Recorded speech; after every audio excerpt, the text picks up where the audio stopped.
Oxygenated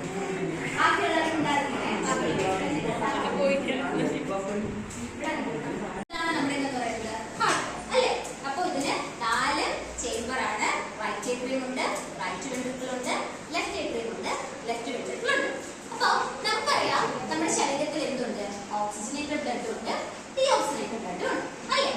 അപ്പൊ നമ്മുടെ ശരീരത്തിന്റെ എല്ലാ ബോഡി പാർട്സിലുള്ള ഡീഓക്സിജനേറ്റഡ് ബ്ലഡ്, ഡീഓക്സിജനേറ്റഡ് ബ്ലഡ് അതെന്ത് ചെയ്യും?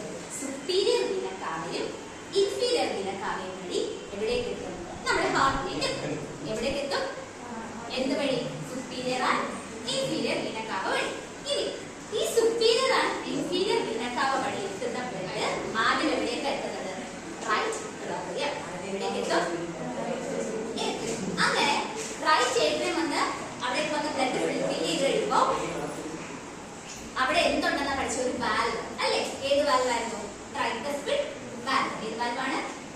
Tricuspid valve. അപ്പോ ഈ ബ്ലഡ് എന്ത് ചെയ്യും? ഇവിടേക്ക് വന്ന് നിറഞ്ഞു കഴിയുമ്പോ ഈ ട്രൈകസ്പിഡ് വാൽവ് എന്ത് ചെയ്യും? ക്ലോസ് ആയിട്ടിരിക്കും. എന്ത് ചെയ്തിരിക്കും?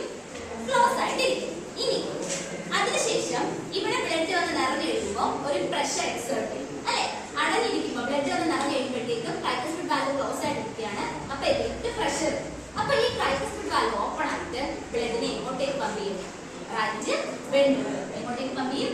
Right ventricle. ഇനി ഈ റൈറ്റ് വെൻട്രിക്കിളിൽ നിന്നും പൾമണറി വാൽവ് വഴി ഈ ബ്ലഡ് എവിടേക്ക് എത്തും?